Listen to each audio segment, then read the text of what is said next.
Welcome, everyone. This is Pyrls, one of APHA's transitioning membership's most popular benefits.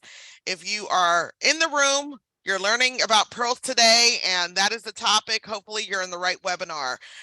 My name is Nene Abenobi, and I recruit students to APHA, to the American Pharmacists Association. So I am leading up this effort today with my guest, Derek. Hi, Derek. Hi, Nene. And Anahita. Hi, everyone. My name's Anahita.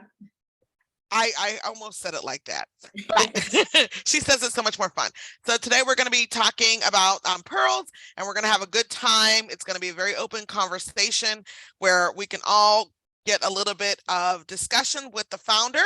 But before I formally introduce, we're going to play a little bit with our raising hand feature.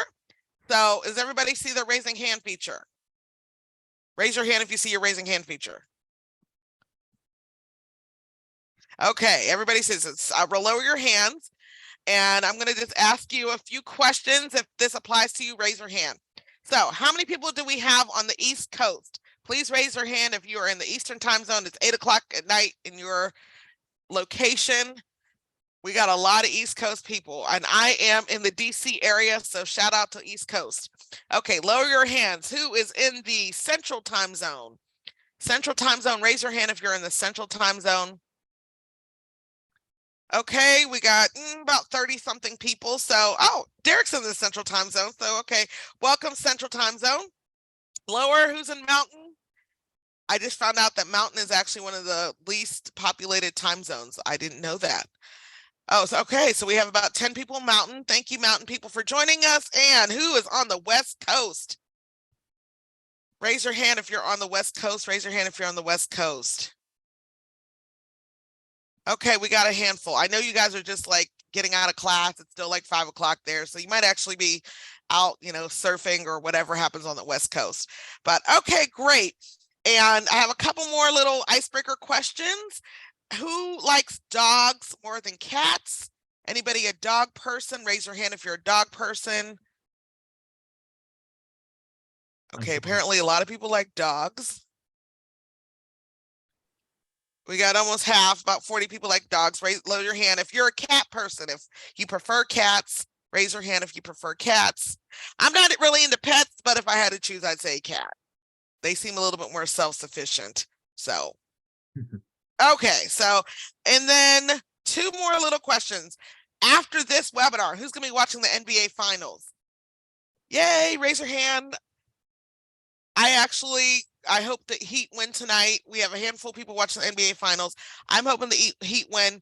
The game starts at 8:30. Please don't drop off at 8:30. We won't miss much. I promise. I promise. And then lastly, this is actually related to what we're talking about tonight. Raise your hand if pharmacy was your first choice, as far as when you were deciding what you wanted to be when you grew up and you were deciding what you were going to major in college. Who had pharmacy as their first choice? Okay, so a nice amount, almost half the group. We have about 100 people in the room, and almost 50 of them had pharmacy as their first choice. So I really thank you for participating, and I think everybody's in the right place. I will be doing little raise hand, questions throughout the event, so keep your hands ready for that. I did want to kind of officially start. I want to let you know that this webinar is being recorded. So if you miss all of the information, we'll be sending out the recording within a week or 2 of the webinar, so you can go back, you can rewind, you can share it with your friends. I'm sure this will be a popcorn eating experience. And we are doing a webinar versus a meeting. So if you're used to a meeting where everybody can see each other on camera and it's a little bit more, group experience, this is a webinar, so you can only see us that are talking, and we can see what you're doing more than the vice versa. But webinars is what is happening tonight. So thank you for participating and the hand raise, and we're going to get started into the meat of the matter as soon as my PowerPoint cooperates. So a little bit of an overview of the plan tonight. I'm going to be talking a little bit about transitioning membership with APHA. We're going to get to know Derek, who is the founder of Pyrls, and he's kind of our star for the night. And then he's going to give us a nice live demo of the Pyrls app or website, and that's exciting because we're getting inside information from the creator, which not a lot of people get access to him like that. So I'm excited. And then also, because you're part of this event, you're going to find out about some special features that not everybody knows about and some upcoming plans for Pyrls. And then we're going to end with some question and answer. We do have some pre-questions from the people who registered before. Thank you for sending your pre-questions. And then Anahita is also going to help with some live questions. So are we all ready? Raise your hand if you're ready to get started. Yay. Okay, well, ready or not, we're coming anyway. So here we go. This is Derek Borkowski, and he helped me understand how to say his name correctly. If I didn't, he'll correct it when he talks. And as I said, he is the Pyrls founder. And Derek, if you want to give a little intro sentence about yourself before we take it completely over to you. Yeah, wonderful. No, thanks, Nanny. And yeah, hello, everyone. I'm Derek Borkowski. I'm a 2018 University of Minnesota PharmD grad.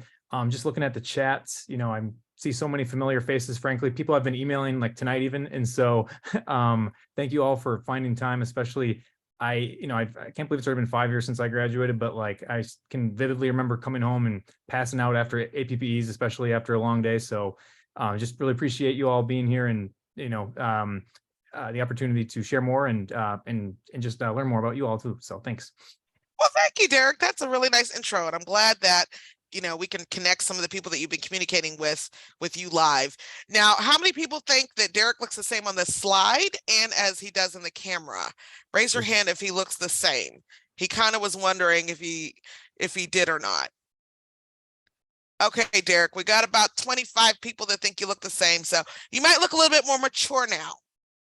Well, no, that's so the problem. Well, I was sharing, I've shared this with a few people, but actually before APHA annual this year, which frankly, that's where I think a lot of also names I recognize. I probably had the chance to talk with a great number of you over the last few years. And so, but yeah, this photo, so my old professional photo, like on LinkedIn and stuff, was from like my third year of pharmacy school. And so basically like 10 years and like, you know, maybe like 15 pounds had passed since that photo. And so I'd been like meaning for like 2 years to get a new professional photo. But anyway, this is actually a like AI generated deep fake of myself because I was too lazy to actually find a professional photographer. And so, yeah, anyway, appreciate the compliment for anyone who says it's, you know, close enough to the real thing. So technology is amazing. So I think it looks like you. Anahita, I'm sorry, I want to give you a chance to formally introduce yourself, by the way. So before we get too deep. Yeah, so hi everyone. Like I said, my name is Anahita. I'm a final year student pharmacist at the University of New Mexico. Anybody from University of Mexico on the line, raise your hand. And you have some colleagues, Katie, Yep. Allie. You know them, Anahita? Yes, I know Katie. Oh, awesome. Good. You have a friend in the room. So go Lobos. So I just wanted to say that I'm also a member of the member engagement standing committee with APHA ASP nationally. Also, I've been using Pyrls since I was a first year. So going on, this is now my 4th year using it. Awesome. So you're really experienced, and I think that you'll add a nice, balance between the information. You can talk about how you've used some of the things that we talk about tonight. So I'm excited. Okay, well, thank you for being here. And by the way, Anahita is monitoring the chat box and the question and answer box. So make sure you can ask all throughout the event. You can ask your questions or put comments in the chat, and Anahita will make sure that they are addressed. So I did want to quickly just talk about transitioning membership because Pyrls is one of our most popular benefits in the program. Everyone here in theory is already a transitioning member. And if you're not, this presentation might help you decide if you want to join or not. This particular year of the membership is for students that are graduating in 2024. And just to remind you, it is a 2-year program that officially starts November 1st. So some of these benefits you're getting early because the 24 months is not starting until this fall. So I just want to kind of remind you, for some people, I'll be getting a lot of emails. I'm like, when do I start? When do I get my benefits? November 1st is actually when it starts. So we're, just giving you a little extra a little early on. And then just to remind you, if you aren't part of transitioning membership, it is $110. As I said, it starts November 1. and you're getting over $300 worth of benefits for your $110. So if you're not sure, once again, hopefully tonight will help you decide. So, and this is some of the main benefits, and I told Anahita she can help me with this. With transitioning membership, you don't just get Pyrls, but you get a lot of great things. Anahita, you've gotten all these benefits during your journey? So not yet, but I know they're on their way. So like I said, I just started my 4th year. I barely started my first appy, my first rotation this week. So I'm very excited to get all of these benefits. I heard very high things about the appy pocket guide, that it's amazing to just quickly take with you on rotation. Of course, the 1-year free subscription to Pyrls. And of course, the NAPLEX quick review guide. I've heard there's really good questions in there that you don't even see like in the normal NAPLEX review guide. So very excited about that. Of course, those NAPLEX review questions, which Derek will actually get to talk about how Pyrls can also help us with that. Lastly, I really appreciate how the transitioning membership can help us with things like giving us a coupon with the math review. Like, you know, if math is not your thing, there you go. You have a coupon to go ahead and study for that for the NAPLEX. And even things that we don't even think about right now as students, things like financial education, whenever we do become pharmacists, and we do need that education because our, you know, we've got our big boys and girl jobs now. So, and I did just want to mention, I did just put in the chat a link. So if you guys want to learn more about the transitioning membership, we did have a webinar on it. It's been some time now, but go ahead. It was in April. Yeah, it was in April. Yeah, in April. So we did record it and it is on there. It's a YouTube. So just feel free to watch that at your leisure if you want to know more about it. Thank you for reminding us about the webinar. I got so excited, but you did such a great job, Anahita. Good job. So yeah, I think that you gave a really good personal overview of what you can expect. Anahita, what would you tell someone who's on the fence about spending the $110? So think about it this way. It's $110, but really it's a 2-year membership. So, that's, let's see, can't do math. I should probably buy that. I think it's 55. I should probably buy that complete. Yeah. So $55 a year. Really not a whole lot when you break it down that way. And then you also get your first year as a new practitioner covered. And if you look into what the cost is for buying a national professional organization membership as a pharmacist, it can be really expensive. So getting something like this, that's a bundle, it's a deal, and it has all these benefits, like you just can't beat it. So I know I'm very thankful that I purchased this membership, and I'm really looking forward to all the benefits, not just now, but literally when I'm a new practitioner. I feel like that's going to be such a scary time, but I'm thankful to have APHA kind of walk us through that. I didn't pay her. I really didn't pay her, but no, that was a great plug. I appreciate that. And I do want to get into the meat of the matter, which tonight we are featuring a specific benefit on the screen, which is Pyrls. And you were here tonight because you want to learn more about it. So let's get into the meat. This is just a slide to give you an overview of what Pyrls has to offer. And it is a 1-year subscription that comes with your transitioning membership. So out of your 2 years, the first year, it starts in June, right, Derek? June to June? Yes. Yes. So June to June. If you have not gotten your access code yet, everyone will have access to the website before the end of this month. So please be patient. There's thousands of people that have signed up. So we're just trying to make sure everybody gets their access within the next few weeks. But we're going to talk a little bit more about everything that's on the screen, and that just kind of shows, the animation shows you a little graphic of kind of how things work. And then this also just shows some animation, but thankfully we actually have the founder here, so he's going to give us a live demo. So I'm excited. So without further ado, we're going to get to know Derek. Are you ready, Derek? I'm ready. Okay, well, before we get into some of the interview portion, I know you gave me a couple slides. So if you want to tell everybody what this slide is. Yeah, well, no, I appreciate you asking me to share a few kind of personal and APHA related photos along with related to my journey. And so actually, this is the first time we were kind of public, actually. So this is me and my now wife, Christine, who's also a pharmacist, who maybe I'm skipping ahead to my fun fact, but APHA is full of surprises. I actually met my wife at annual when we were 3rd years. And so anyway, this was us in 2019 at the MRM regional meeting in Iowa City. And it was actually like before Pyrls was launched. Like we were gearing up to launch that January. And so just, yeah, one of the early photos of getting going and frankly, and just getting an awesome chance to interact at APHA. Oh, that's awesome. Where was this MRM at? What city? This is Iowa City. In Iowa. Mhm. Oh, okay. That's cool. Well, wonderful. Meeting your wife. That's another benefit that comes with APHA. Okay, and then this photo. Yeah, so this is one, obviously I can dig it a little bit more into just my story of, from frankly, it'd be, I think, a fun place to start with maybe at or right before where you all are as fourth years. But this is actually a slide from our investor pitch deck from a few years ago when I was just sort of explaining literally how my nights and weekends went. A lot of my first year in practice was I worked as full-time pharmacist at Walgreens, and then literally was building and refining Pyrls, just trying to build a reference I wanted with me at work there. So I thought that was a fun, I don't have too many photos from period, I guess. Maybe that's my own problem, but that's where this one's from. Okay, and Anahita, I want you to know that I switched it so everyone should be able to see the chat now. I think there was an issue. If you want to try to put something in chat and just make sure everyone can see it. Okay, so hopefully everybody's got a link to the YouTube video about transitioning membership. And if you have any more issues, feel free to just speak up. I don't think they can see it. I'm showing on my end. It's just to hosts and panelists. That's all it gives me access to. Okay, you know what? I will copy and paste it real quick. If you I sent it to you. Yeah, so hopefully, and if we can't, we'll definitely email it. Can someone raise their hand if you got the link?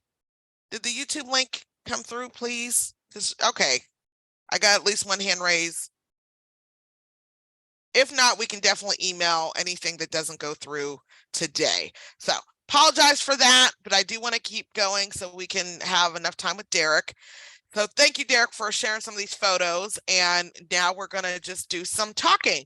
So first question, what made you get into pharmacy? Yeah, so I mean, the way you worded your question in the icebreaker, I was about half ready to raise my hand because, yeah, I think, the first job I can remember wanting is like, I think I wanted to own like my own shoe store.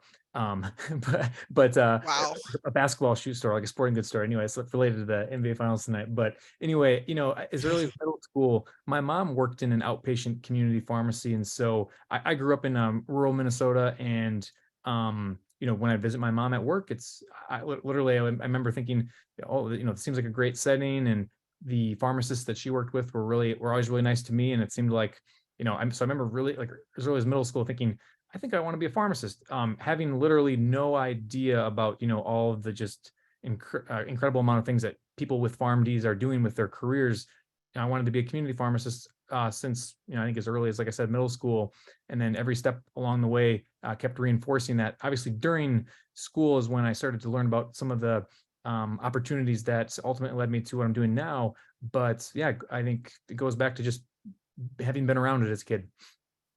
Okay, that's awesome. So I remember you telling me that as you were studying pharmacy that you were interested in technology. I guess how did the interest in technology happen?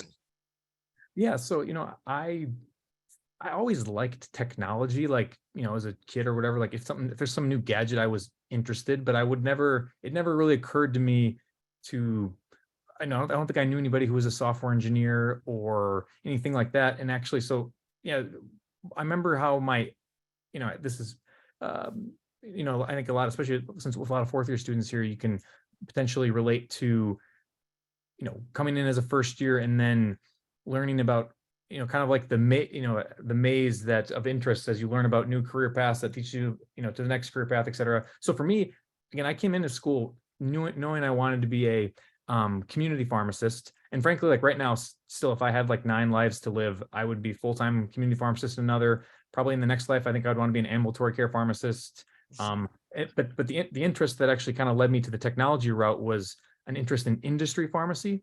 So I remember we had a medical science liaison come in as a guest speaker for our APHA chapter, which I'm sure there's many students on this call potentially that you're gearing up to apply for fellowships and such. And so that was kind of the route that by the middle of pharmacy school, I thought I wanted to go, was the industry fellowship route. And so I ended up doing a medical affairs fellowship at a pharmaceutical company, Mylan Pharmaceuticals, out east. And while I was there, they had a little bit of a digital health focus, and that sort of that then spun into me learning about just kind of like technology startups and tech companies, health tech companies, et cetera. Again, just to kind of put a label on that category, but I really had, I would say, not much knowledge or experience in that area. And so essentially the pivot point, I would say, in my career journey was when I was a third year. Then after that industry internship, I found an internship at a digital health startup here in Minneapolis, actually. So it was a company that was founded by a physician, actually Dr. Rajiv Shah, who has been a keynote speaker at APHA Annual in the past. And he started a company focused on medication adherence. And so MyMeds made a product that helped patients remember to take their meds on time. And so I was, as a third year, able to be an intern there.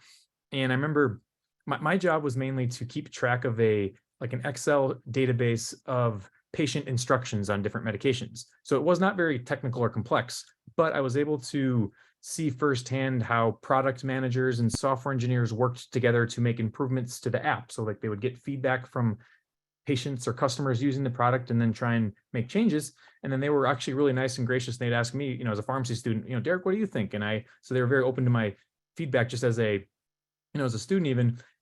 But it got to a point where I remember like every week I basically work like once a week. So I'd come into my shifts at that internship with like a drawing on my notebook saying, of like some idea for our app. And then I'd go bug the product manager. I'd say, I know it's your full-time job to do this, but like, here's the pharmacy student's latest idea of the week. And so really, I just, at this point, I could tell that I was very excited about this area.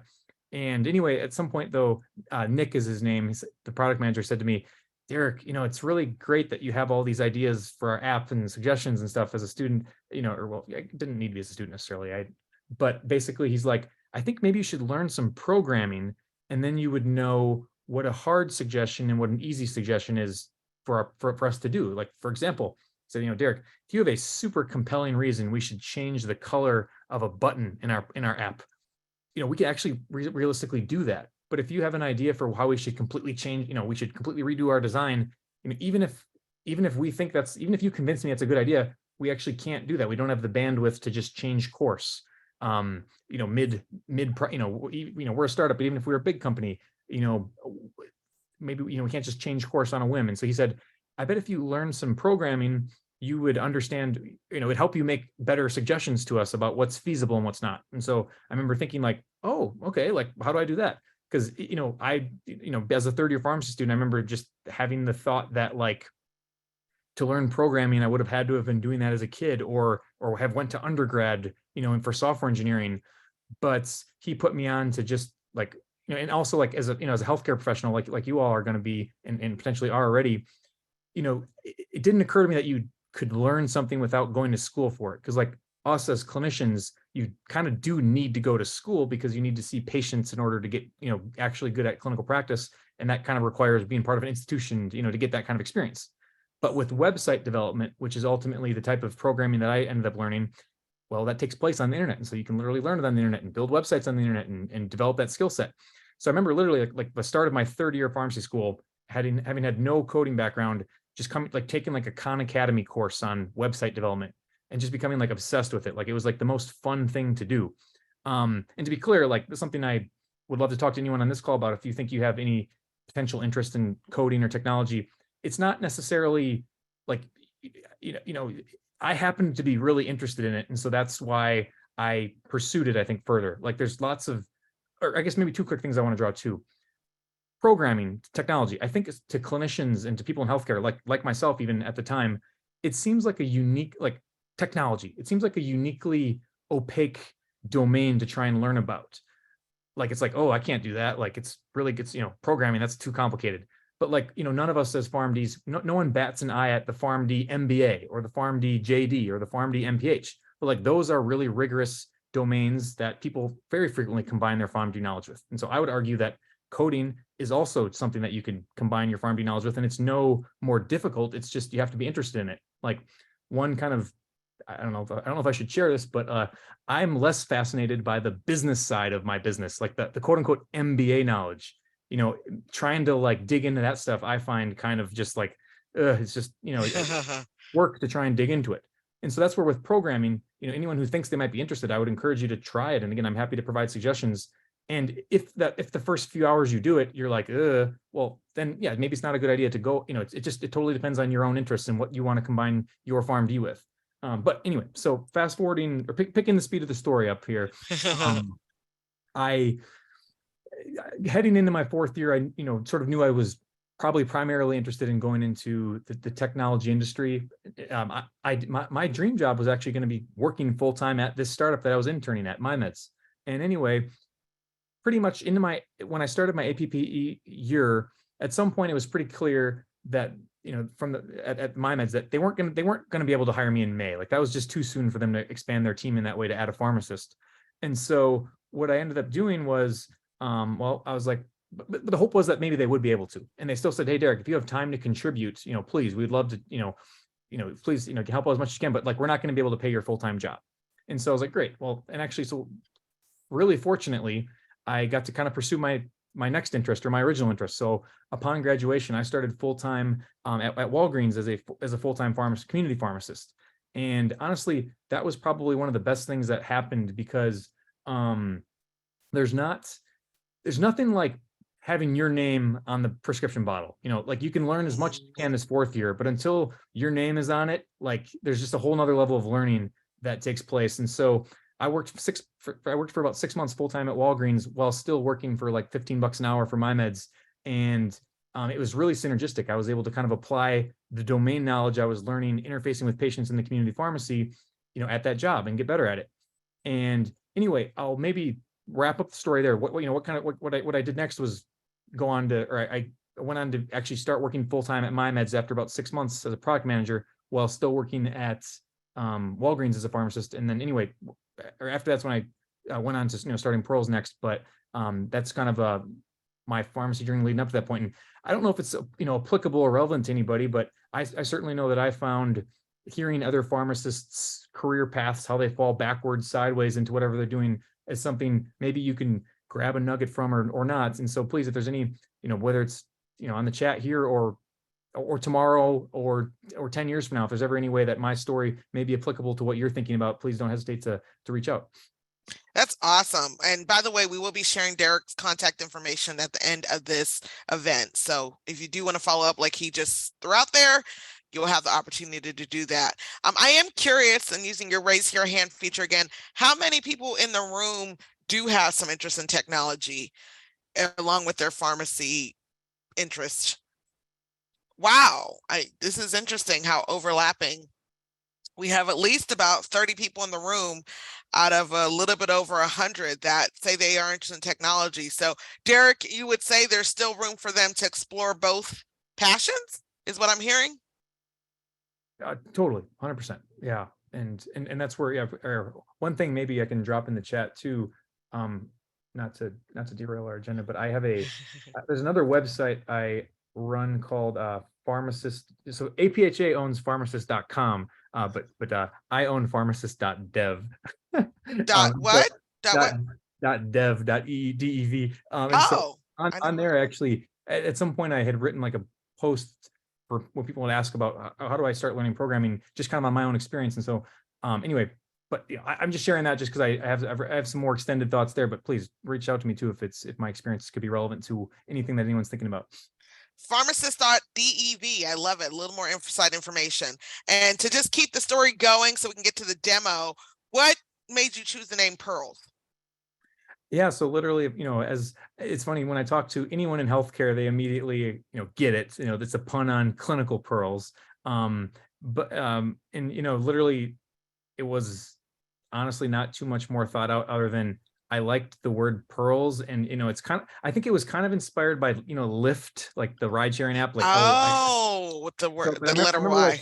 Like just going on like a domain service and just trying to see what domains were available. Like what was the shortest .com domain I could find. And so I think there was maybe a few renditions of Pyrls, like other ways of spelling pearls that I had bought at the time, and just decided that I thought this one looked the best and made the logo that was most appealing to myself at the time, at least. And I wish I could say it was much more intentional than that.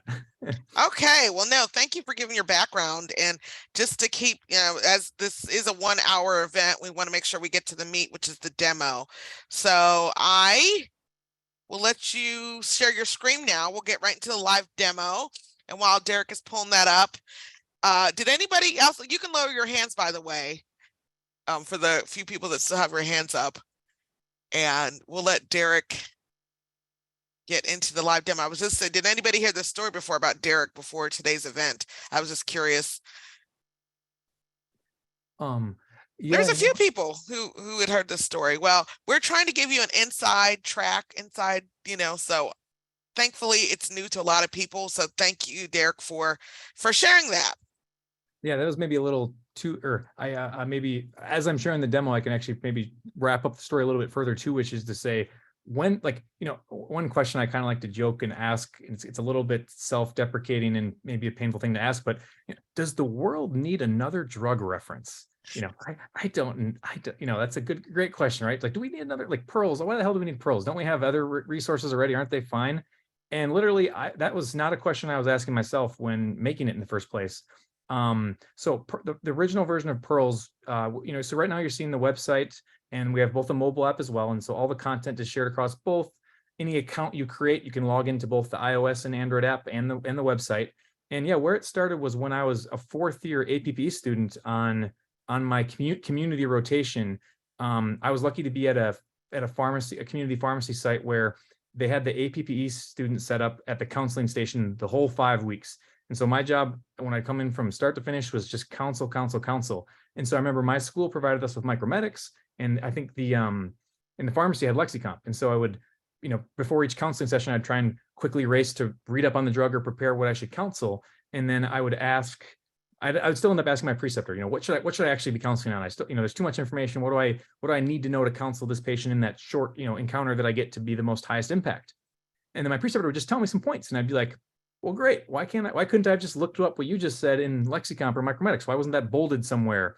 And so I remember, so this was, this is about the time that I was maybe a year or so into, learning programming by myself. And so I thought to myself, maybe I can make myself my own website where I keep track of counseling points I'm learning, so I can get better at both counseling points and coding at the same time. And so that's how Pyrls literally just started trying to scratch my own itch as a community APPE student. And then anyway, as you'll find out in APPEs, as soon as one's over and you're on to the next, like, things get put on the shelf, and it's a really, crazy year. And so Pyrls did essentially, it wasn't called Pyrls at the time, of course, but that project I was working on that became Pyrls, it went on the shelf totally. And it wasn't until I was in practice at Walgreens and in that environment at the startup that I was like, wanting the desire again, as that community pharmacist, I again wanted the desire for two things, and which now I'll start the demo. So just to head over to a drug page. So what was that? What with the page that we were just on? What's that considered, like the home page? Yes, this is the home page, and I know it looks a little bit like a bowl of Fruity Pebbles, but yes, this is the home page where we feature a lot of our new content. And so yeah, there's going to be 3 different pieces of content I want to show you. I want to show you our drug pages and how you can get the most out of quickly looking up information in Pyrls. I want to show you our charts, tables, and reviews, which are sort of another section of content. And then I want to show you our knowledge check features, which is pretty new, where you can quiz yourself inside of Pyrls on some of the kind of key pharmacotherapy knowledge that you should have for different therapeutic areas that we cover right now. So the first thing, I'll pull up is, let's just go to everybody's favorite, all the rage, semaglutide. And so, as I was mentioning, and those are the 1 week injectables for weight loss. That's the big thing about semaglutide right now, right? Yep, that's the one. Like Ozempic and Mounjaro. Yes, yep. I know this audience knows that, but I wanted to put it in lay terms for someone who, like me, is like, huh? Okay. No, I love it. That's where, those, obviously these drugs are becoming pretty mainstream for what they're achieving. And yeah, so how drug page, there was 2 things that I found myself as a student and as a pharmacist wanting to quickly look up. Number 1 was just the key counseling points. How do I counsel?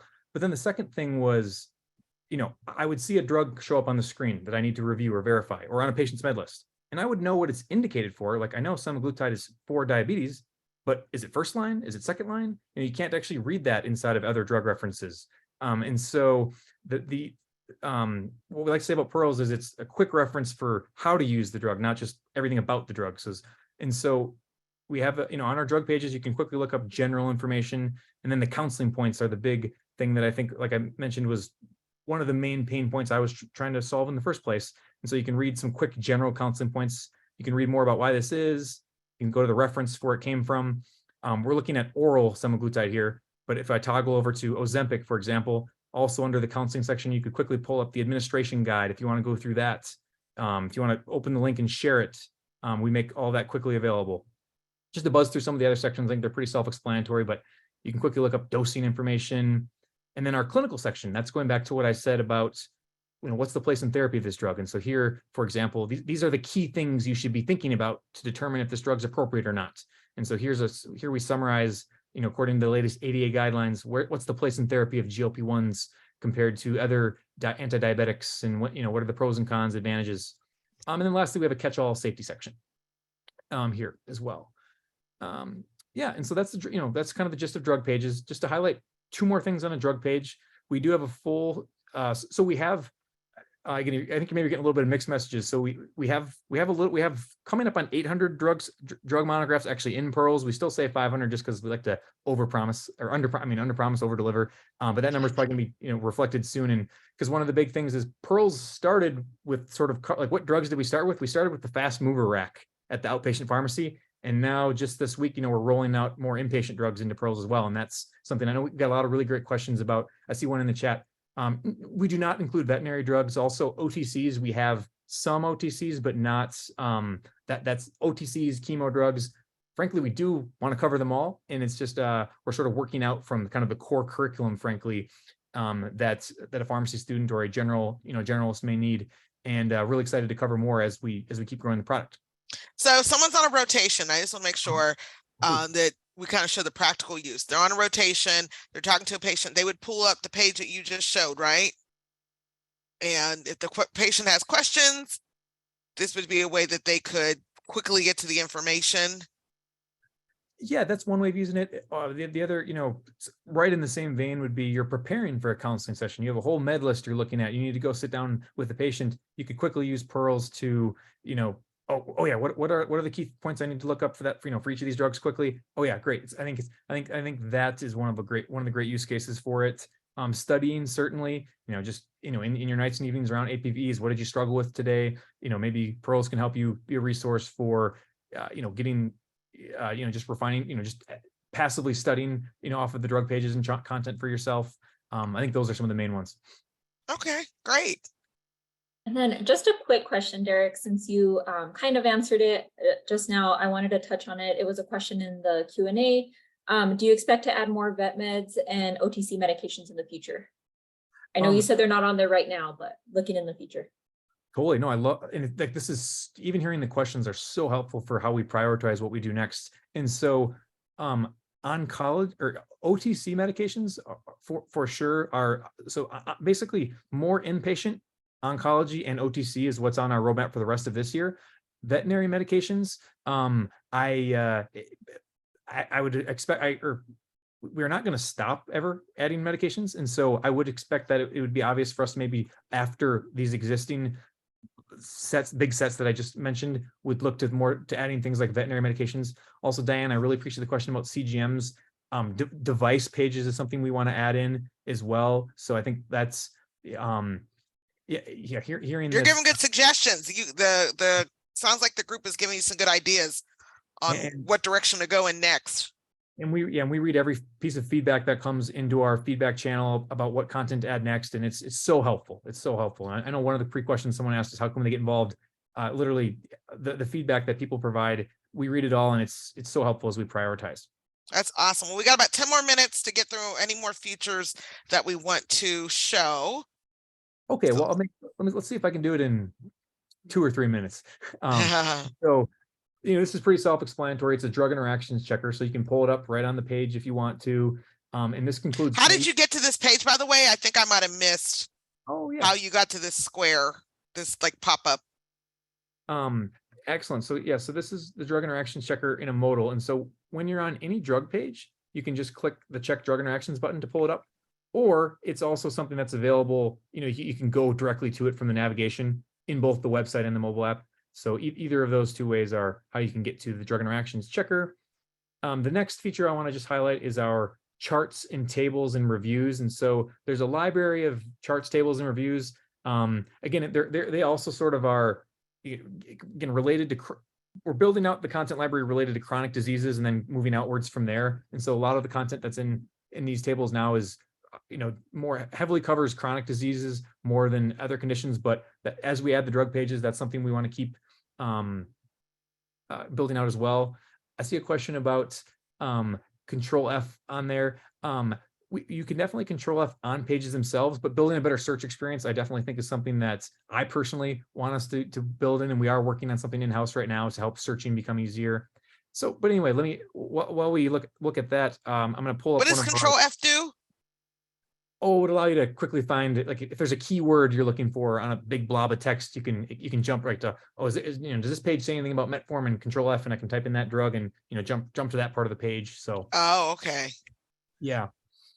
And so the next thing I want to just highlight is our pharmacotherapy reviews. And so we have, for about 10 conditions, we have pharmacotherapy reviews where essentially what we do is summarize the latest recommendations and information from guidelines. So this is our one related to cholesterol. And so the first thing that we like to include a lot, especially for conditions where changes are happening, is what's the latest guidance. So recently with cholesterol, the most recent authoritative full guideline is from 2018, but there was a pretty important piece of guidance published from ACC in 2022. And so the first thing we cover here is what's new in that updated guidance. But then you can quickly look up things like, what's how do you assess ASCVD risk based upon cholesterol? What's the time frame that you should do follow up after you start initial therapy? What should you do after initial therapy? You can quickly reference key sections that key patient care process sections that you'd be thinking about.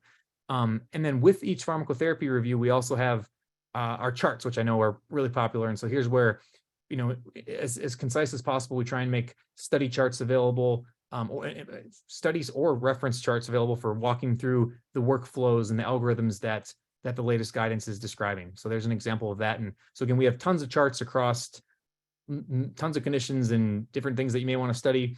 We also started putting out some like ebooks. And so here we have like a 7-page ebook that breaks out the diagrams in a bigger fashion. So again, we have these question. Are these, I'm just trying to understand, for the 2 things that you just showed with the downloadable, is this something that a pharmacist would keep for themselves, or is it something they could give to a patient? Like they could print it out and give it to a patient? Is it in lay terms, or? Generally speaking, all the information is meant for clinicians only. Okay. There are certainly items that I know could be useful to give to a patient or could be useful to help explain things with the patient. But as a general rule of thumb, it's sort of all, clinician facing. Got you. And so the next thing I want to highlight is our knowledge check. So we now, for the last few months, we've been piloting a program that we're going to continue and build out, which is our knowledge check. So here you can take a quick 10-question quiz on cholesterol pharmacotherapy to make sure that just to test your knowledge on covering some of the key points. And so we have a number of these right now, and we have a whole backlog of a library that's, again, each week a new knowledge check is going to be coming out. How do we get to the knowledge check on this page? So we have sort of an icon for the knowledge checks. And so any place you see this icon is where the little check mark is. And then we're at the point now where we have enough of them that we're probably going to be adding a section to the sidebar quick where you can just view them all and go down the line. I see a note asking about calculators. So right now we cover some of the key clinical calculators that for the most common things that you may encounter. And this is definitely a library of things that we want to build out as well. I know we've gotten great requests for CHADS VASC score, Child Poog score, other Vanco calculator. Just like with other content, we really don't have an end in sight for where we want to stop with what we're building out. And so the hope is that Pyrls can be the one-stop shop for any question, any information you need related to drugs that's going to be there. And that leads me to maybe talking about some of the future features that we're going to excited to be rolling out this summer that I guess we've never told anyone about until now that I'm excited to share. But so this is the VIP inside information, right? Yeah. That this group is getting first. So I'm excited. You guys are getting the inside information. So you said this is the new direction, some things that are coming? Yes. Yep. Totally. And so well, real quick, I could maybe I can answer these questions with Q&A, but we have one immunizations chart for the pneumo vaccine, but we do not have a lot of immunizations information. We do have a full guidelines database where you can look up. Maybe you're wondering, is there a guideline for ADHD? And here you can look up. So this is a free resource actually, because it's not this isn't our proprietary content. We just make links available out to where you to society guidelines. And so this database contains over 300 links to different guidelines. And so that can be useful for finding content that maybe we don't have a dedicated item to. And yes, I guess one thing I'll talk about in Q&A is maybe how we keep content up to date.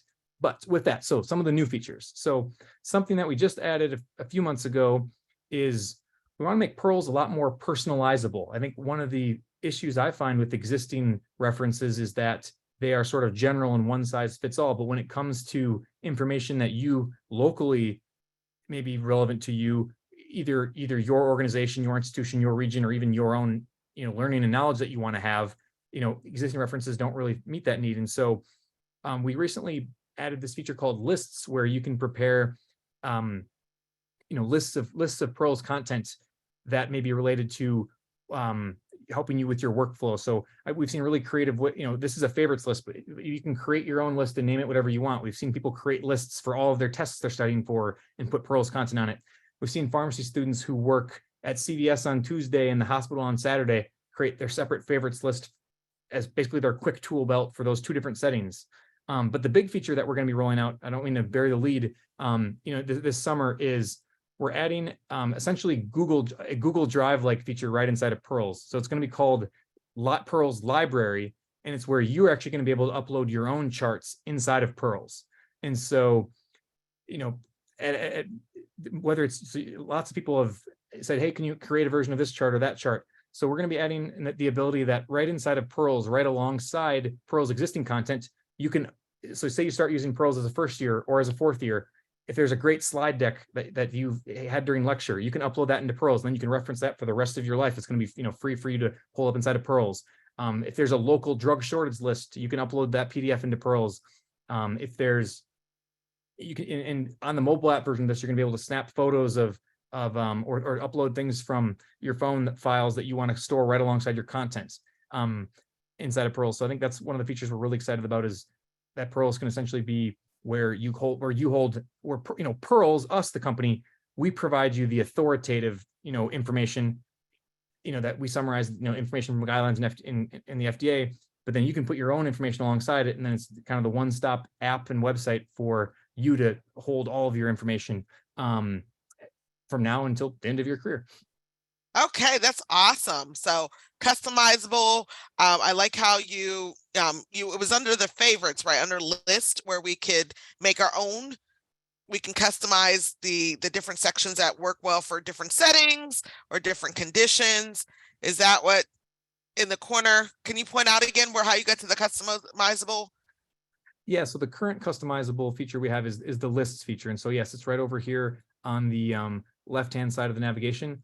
Or on your app, if you press the center Pyrl button, you'll see the lists feature there. Wonderful, wonderful. And by the way, Anna Hitcha, it looks like the chat is working really well now, because I see a lot of chat happening. Anything coming through specifically about the demo and anything that Derek has kind of shown so far? I saw somebody asked about how to search for something, and that might have been in the question and answer. Yeah, so I think he's answered a lot of the questions that we've had, or I've been able to help kind of troubleshoot if some people are having trouble finding certain things on the app. So I think we're good on the demo. Okay, great. So the other part is just, I think we've already had a lot of ideas, but if you do have some ideas on what Derek can do next with the Pyrls program or app, please share them now or share them. Once again, we will have our contact information available towards the end of this presentation. Derek, can you just scroll down? I just want to make sure. And I know you had also talked about preparing for test for the NAPLEX. Yeah, one thing. So certainly the weekly knowledge checks that we're going to be putting out are a great way to prepare, for assessing yourself. But then, yeah, one thing we released a few months ago is a full-length practice test. So we have it's in a PDF format, and so you can download 225 practice NAPLEX questions. And so this top download is the PDF with just the questions and no answers if you want to print it out or just read through it without seeing the answers.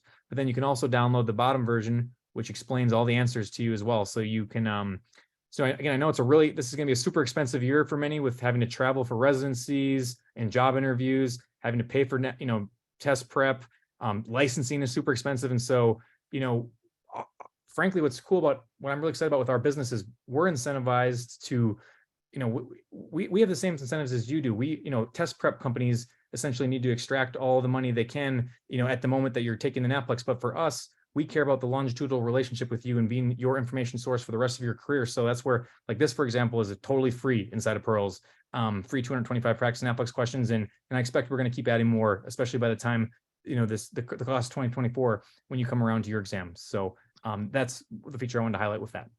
Awesome. No, that's good to know. And if you could go back to that homepage, how did you get to that test? It was in the featured part. Yeah, right here, the big NAPLEX practice test button. So okay, yes, right there in the middle. And then if we could continue scrolling down, I want to make sure we hit all the main headings. So anything else, the other headings that are used often? The charts and tables, I saw some about pregnancy. Yeah, this page changes frequently with new content we're putting out, and frankly, going back to something I think someone suggested, yeah, we have some design revisions too for the homepage that we're excited to be sharing to help search and discover what's all in Pyrls as well, other than you having to just go and browse the whole lists of things. So the fail-safe ways to see what's all in Pyrls is just to browse the lists, but we want to make the homepage a lot more dynamic and fun, and so we'll stay tuned with that. But right now, this is, I think we covered everything on the homepage for the time being. Okay, I'm going to take over the screen again. And thank you, Derek, for that live demo. I think that we're in a better place than we were when we started the webinar. So we do have a couple more slides, and then we're going to be getting into the question and answer now. So Anahita, and everybody in the room, and I want to remind everybody, we're giving out 3 Amazon gift cards. So $50 Amazon gift cards, and we're going to be doing that in a few minutes at the end of the webinar. So please stay till the end, because you have to be in the room to win. But we are taking your live questions. Thank you to the people that submitted questions before, and then also raise your hand. I can unmute you so you can ask your question live if you like. So Cecilia, I see you have your hand up. I'm going to unmute you so you can talk to Derek or us personally. And feel free to raise your hand. Anyone else who wants to answer their question, ask their question live. Go ahead, Cecilia. That was my cat wanting to say hello. Oh, it was your cat. Okay, well. Yeah, he raised his hand for the dog question earlier. Thank you, Kat. Anyone else that I see Riley has a live question. I'm gonna unmute Riley, and hopefully it's not your cat. No, hi Derek, can you hear me? Yes, I can hear you perfectly, Riley. Thanks. Hey, I had the question in the Q&A about how often content's updated, and kind of what your team is made up of right now. Is it pharmacists that are creating the clinical material, and what role do they play in updating that content? I love it. Good question. Yep. So we have a team of 4 full-time pharmacists, and then we have about 20 a clinical advisory pool, about 20 pharmacists who are all practicing so their full-time jobs are practicing. And so they're essentially experts in. We also have some prescribers as well in our clinical experts pool. And so their full-time job is their clinical practice, and they're specialists in different areas. So we have a pharmacist who's board certified. Oh man, that was almost swallowed my tongue. We have a pharmacist board certified in psychiatry, critical care, oncology, as we get ready to ramp up for that area, infectious diseases. And so essentially our core team utilizes that network of experts as well.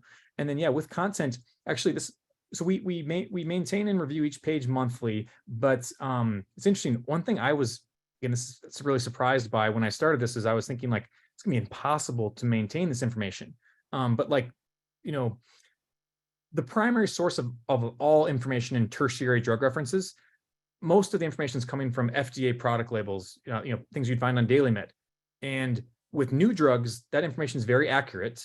And then, as drugs are on the market for a while, there is some things that can change to the product label. Drugs can get new indications, and when they get new indications, then sometimes dosing may change, sometimes warnings may change. But other than indications, really the only things that change often or that are relevant to the sake of a tertiary reference would be like sometimes boxed warnings or warnings get added or removed. But then after the product label or outside of the FDA product labels, the next block on our pyramid is clinical guidelines. And so for the therapeutic areas that we cover, diabetes, asthma, COPD, these guidelines update, once a year. So it's actually like, I have a calendar set every, it's usually the first or second week of December that the ADA publishes their next year update. And so we pride ourselves on being the first one on top of, what changed and getting everything updated. And so, those guidelines only actually update once a year. And so then it's actually, again, something I learned that it's actually not as hard to maintain the information as I thought originally it would be. But so we, keeping our content updated involves staying on top of the clinical guideline references we use and the FDA product label changes for the most part. There is times that we'll use primary literature, like maybe a landmark clinical trial comes out. But often if a landmark clinical trial is really important, then it's going to get incorporated into guideline recommendations anyway. Or perhaps it may actually be prudent to wait until a landmark trial results gets incorporated. Derek, we got 2 minutes left, and I got 2 more questions I'm gonna try to get in. So let me I feel like you stay really on top of things, which is awesome. We have Adrian. Adrian, you should be able to. I'm trying to unmute you, Adrian. Okay, well, I will move on to Ayana. Hey, Ayana. Hello, is it working? Yeah, we can hear you. Perfect. What was your question? Hi. Yeah, I noticed in the Q&A that you mentioned that you had interns at some point. So I was wondering, how could people go about applying for an internship with Pyrls? Yeah, to give them some background on that and then explain kind of how we're thinking about it going forward. So yeah, when I started this about 3 years ago, it was myself and then I had this clinical advisory team, and then I did hire seasonal interns. And so pretty much each fall, I would onboard a few interns to help for the year, typically 3rd or 4th year students. Given the type of material that we're doing is, we're kind of requires that later in your journey information.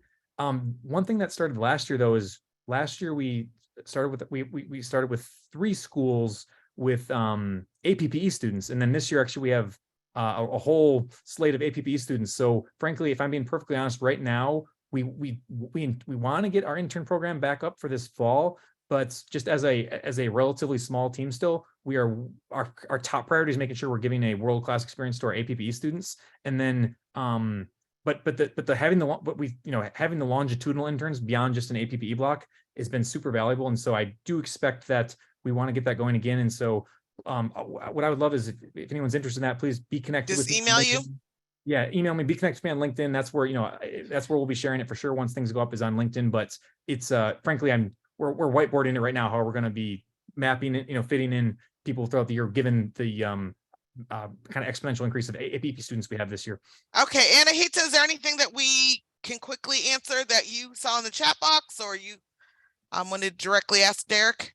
Yeah, so there's a few questions about if the membership with the transitioning membership, and how do we know if we have that benefit already? How do we know if it's applied to our account? Will it say Pyrls Pro, or should they be expecting an email? They get an email, right, Derek? Yes, there's an email from hello@pyrls.com. So maybe check if you've received an email from hello@pyrls.com, and it may be in your spam folder. We've had a little bit of issues with some institutions actually blocking our address, but it seems like most people have gotten themselves, or not most, a good chunk of people have got, I don't know for certain, gotten themselves onboarded already. And so yes, keep an eye out for those emails. If you right now don't have your access and you're a transition member, email Derek@pyrls.com. We'll get you set up ASAP. But there will be formal emails coming, more reminder emails as well. And we're sending out throughout the month, because we still have people joining, which, by the way, if you do join right now, we can still get you access this month. So everyone who has joined transition membership should be live and available to use the features before the end of the month. Derek, as we kind of wrap up, I know you were mentioning how APHA helped your career, if you want to just comment quickly on your membership and how it's enhanced your journey. Yeah, just, I mean, pharmacy's a small world. Oh, I'm scared to say it. Everyone up, yeah, like for me, APHA has been just like the connections in a way to keep my own just kind of personal relationships building with especially people like all of yourselves who are the most engaged in being interested in pushing our profession forward. So like, that may sound cliche, but I can't, it's literal as well. And so like just having the opportunity to be here with you all tonight is, and the conversations we're going to continue to have is been what I found most valuable. And I want to say, And he met his wife too, so don't forget that benefit. is that a guarantee, Nene? Is that I know right? it's a guarantee, but increases your odds, which is the good thing. Anahita, do you feel like we've hit everything else? Yeah, just real quick, there's a lot of medications that have off-labeled indications. Are these included in Pyrls? We do not have an off-label indication section right now. We are working on it internally. Actually, it's just as you could imagine, it actually off-label use is an art, not a science, and we are working with consultants to make sure we have the proper editorial process for adding off-label use before foraying too far into that. You will find off-label use inside of our guideline summaries because the most authoritative reference for an off-label use is if an authoritative clinical guideline says, hey, use this medication as a recommendation. And so we're just wanting to make sure we have a really rigorous editorial process before we explicitly add that to the indication sections of drug pages themselves. That's awesome. Okay, well, hopefully you can still email your questions to us afterwards. This is just a quick summary of some of the great information that Derek has shown today or talked about today. And once again, this session was recorded, so you can go back and look at all the different demos and see the information that Derek talked about today. I just want to remind everybody that you still can sign up for transitioning membership. If you do sign up this week, especially by this Friday, we can make sure you have Pyrls in time by the end of June, like everyone else. And this is some information about when some of the other benefits are going to be available. And by the fall, you should have a big chunk of the things that you are expecting. Once again, this is our contact information. I'm Nene. I work at APHA and I recruit the students. That's a fancy title for recruiting the students. And then also we have the Pyrls website and Derek's email address, which is derek@pyrls.com. And the website for transitioning membership is also there. I wanted to thank Anahita and Derek for being awesome and for helping us. I thank you guys for staying because we do want to announce the winners, and we are a couple minutes over, but I do think that the information today was valuable. So Derek, before we announce the winners, do you have any final thoughts or final advice for those that are going into rotations? And this is all a brand new world for them.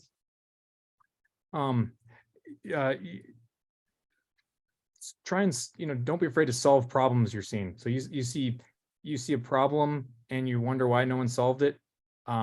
Maybe everyone who saw the problem has also wondered the same thing and not done anything about it. So my big advice there is to try and solve problems you have. But the other thing I want to just say is too, I'm just really overwhelmed and excited about the opportunity to work with you all as the transition member group, having access to our product. And so I'm just seeing so many questions in the chat, even that I'm a little disoriented, but I like with my second monitor here, but I feel like I'm trying to answer some now. And so if there's any question that's unanswered that you want answered, Derek@pyrls.com, please. And I put it back on the screen and we'll know for next time. Maybe we'll make this an hour and a half, but we really appreciate you. We know it's the middle of your summer and that you took the time out in June to learn this information. So we're really grateful for you. I did want to just, before we announce the winners, your Amazon gift card will be emailed to the email address that you use to register for this webinar. So just keep that in mind. And the $50 Amazon gift card, which we want to thank Derek. He's the one who is sponsoring the 3 $50 gift cards. Thank you, Derek. Yay. Yay. So, and those will be sent to your email address by next Friday. By next Friday, you, for the winners that we're about to announce, you will get an email gift card by next Friday, which is June something. So about a week and a half. But without further delay, Anahita, who are 3 winners for tonight? All right, so our first winner is Brittany Basket. Brittany, Yay, Brittany. yay. Thank you, Brittany. I'm so proud of you. Got $50 gift card. Who else gets an Amazon gift card? And Dan Fan. So yay, Dan. Dan Fan. I love that name. It rhymes. If Dan didn't know that. Okay, congratulations, Dan. And our final winner of a $50 Amazon gift card is Diane Ash. Diane Ash. Woo. Okay, so all three of you, if you don't get something in the mail within the next week, please feel free to email myself or Derek. I would say email me and I can find out what's going on. If not, just check your email boxes for your Amazon gift card. Thank you for everyone who came out tonight. And please take the post survey. It'll pop up as soon as you log out. We want your feedback because we want to do this again, and we want to improve and we want to make this better for you. Thank you everyone who joined us tonight, and thank you again to our guest speakers, and we hope to have the recording available soon. And I'm going to end the webinar. Good night, everyone. Thanks, everyone. Good night.